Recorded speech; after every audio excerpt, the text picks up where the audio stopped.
Hello guys, अगर आप हमारे चैनल में हैं तो वीडियो को लाइक करें, चैनल सब्सक्राइब करना ना भूलें और हाँ, नोटिफिकेशन ऑन करें। अगर आपको वीडियो अच्छा लगे तो शेयर जरूर करें। तो आज का टॉपिक किस चीज़ पे होने वाला है?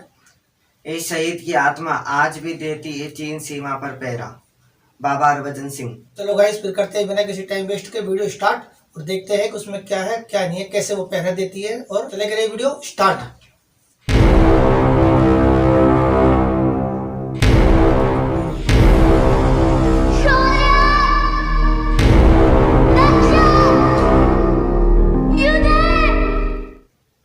तिरंगे के आन बान और शान की खातिर खुद तिरंगे में लिपट कर चले आते हैं देश के ये वीर सपूत। ये वीर सपूत ही देश के असली हीरो होते हैं, जो देश पर जरा से भी आंच आ जाए तो अपने खून से इस माटी को सींच देते हैं। इस माटी के वीर सपूत, ये माटी के लाल ऐसे होते हैं जो दिन रात अपने देश की सुरक्षा में तैनात रहते हैं और मौका मिलने पर अपने माटी का कर्ज अपने खून से चुका देते हैं। कुछ तो ऐसे भी वीर जवान होते हैं जो मरने के बाद भी अपने देश की सुरक्षा में तैनात रहते हैं। हम बात कर रहे हैं सिक्किम बॉर्डर पर तैनात भारतीय सेना के बहादुर सैनिक हरभजन सिंह की, जो मरने के बाद आज भी सिक्किम बॉर्डर की हिफाजत कर रहे हैं। तो दोस्तों, आप इस वीडियो के अंत तक बने रहें, क्योंकि आज बात होगी भारतीय सेना के ऐसे सपूत की जिसने जिंदा रहकर देश की हिफाजत तो की ही, पर मरने के बाद भी पूरी मुस्तैदी से अपनी ड्यूटी, अपना कर्तव्य निभा रहा है।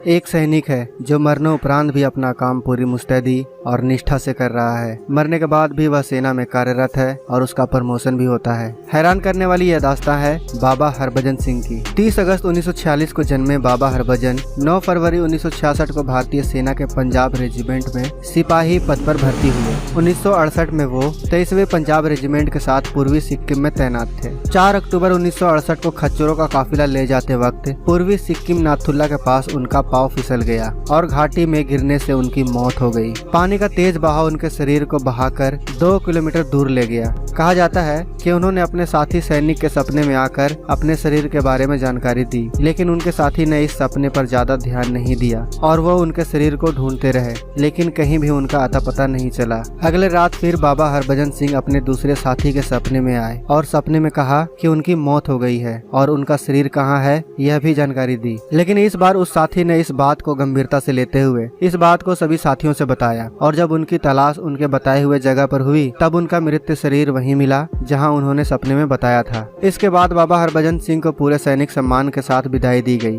और उस जगह पर उनकी समाधि बना दी गई। कहा जाता है कि सपने में उन्होंने ही इच्छा जाहिर की थी कि उनकी एक समाधि बना दी जाए। उनकी इच्छा का मान रखते हुए उनकी एक समाधि बना दी गई। लोगों में इस जगह को लेकर बहुत आस्था थी, लिहाजा श्रद्धालुओं की सुविधा को ध्यान में रखते हुए भारतीय सेना ने 1982 में उनकी समाधि 9 किलोमीटर नीचे बनवा दिया, जिसे अब बाबा हरभजन सिंह मंदिर के नाम से जाना जाता है। हर साल यहाँ हजारों लोग दर्शन करने आते हैं। उनकी समाधि के बारे में मान्यता है कि यहाँ पानी की बोतल कुछ दिन रखने पर उनमें चमत्कारी गुण आ जाते हैं और इसका 21 दिन सेवन करने पर श्रद्धालु अपने रोगों से छुटकारा पा लेते हैं। कहा जाता है कि मृत्यु के बाद भी बाबा हरभजन सिंह नाथुला के आसपास चीनी सेना की गतिविधियों की जानकारी अपने मित्रों के सपने में देते हैं, जो हमेशा सच साबित होती है। और इसी तथ्य के आधार पर मरणोपरांत भी उनको भारतीय सेना के सेवा में रखा गया है। उनकी मौत को 48 साल हो चुके हैं, लेकिन आज भी बाबा हरभजन सिंह की आत्मा भारतीय सेना में अपना कर्तव्य निभा रहा है और यही वजह है कि बाबा हरभजन सिंह को नाथुला का हीरो भी कहा जाता है। बाबा के मंदिर में बाबा के जूते और बाकी सामान रखा गया है। भारतीय सेना के जवान बाबा के मंदिर की चौकीदारी करते हैं और रोजाना उनके जूते पॉलिश करते हैं, उनकी वर्दी साफ करते हैं और उनका बिस्तर भी लगाते हैं। वहाँ तैनात सिपाहियों का कहना है कि साफ हुए जूतों पर कीचड़ लगी होती है और उनके बिस्तर पर सिलवटें भी देखी जाती हैं।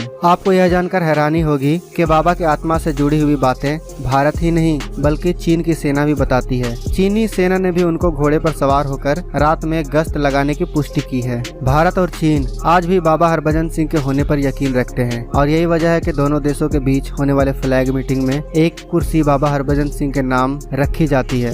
सारे भारतीय सैनिकों की तरह बाबा हरभजन सिंह को भी हर महीने वेतन दिया जाता है। सेना के पैरोल में आज भी बाबा का नाम लिखा हुआ है। सेना के नियमों के अनुसार आज भी हरभजन सिंह को प्रमोशन मिल रहा है। अब बाबा सिपाही से कैप्टन पद पर आ चुके हैं। तो दोस्तों, यह है हमारे देश के वीर सपूत जो अपने खून से अपनी माटी को सींच देने के बाद भी देश की निगहबानी में लगे हुए हैं। मरने के बाद भी सरहद की हिफाजत हिफाजत कर रहे हैं। तो ऐसे वीर सपूत के कहानी को लाइक और दोस्तों के साथ शेयर करना तो बनता है, क्योंकि जब हमारे सैनिक मरने के बाद भी देश की हिफाजत में लगे रह सकते हैं तो हम जिंदा होकर उनके इस सच्ची कहानी को लाइक और ज़्यादा से ज़्यादा लोगों तक शेयर क्यों नहीं कर सकते हैं। मैंने तो आप लोगों तक शेयर कर दिया, अब आपकी जिम्मेदारी है देश के इस माटी के लाल की कहानी को पूरे देश तक फैलाना। आप शेयर करेंगे फेसबुक, व्हाट्सएप आदि पर तो जरूर पूरा देश इस कहानी को जान सकेगा दोस्तों।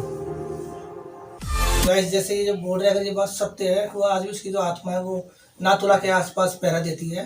और इस चीज को चाइना ने भी माना यार। ये तो हाँ, ये बिलीव नहीं होता कि ये हो सकता है ऐसा। है ना? हाँ, लेकिन ये रियल है। तो गजब की बात है यार। अगर ये बात रियल है तो यानी कि देखो, सोचने वाली बात है कि हमारे जो सैनिक है वो मतलब शहीद होने के बाद भी अपनी, और ये भारत और चीन में की मीटिंग, फ्लैग मीटिंग होती है तो एक सीट इनके लिए अलग से लगाई जाती है। अलग से लगाई जाती है। हाँ, धरती माँ के लिए वो कितना बलिदान देते हैं, वो कितना कुछ कर सकते हैं।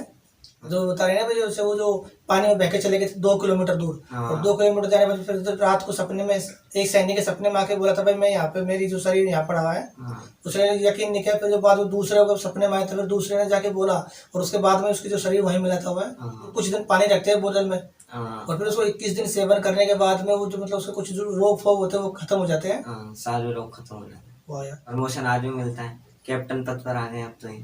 कैप्टन पद पे आ गया, आज भी इसको प्रमोशन मिलता है ना। हाँ। जो बाबा हरभजन सिंह है, अगर जो ऐसे बता रहे। तो गाइस, आज के वीडियो में रखने इतना ही। जय हिंद, जय जय भारत।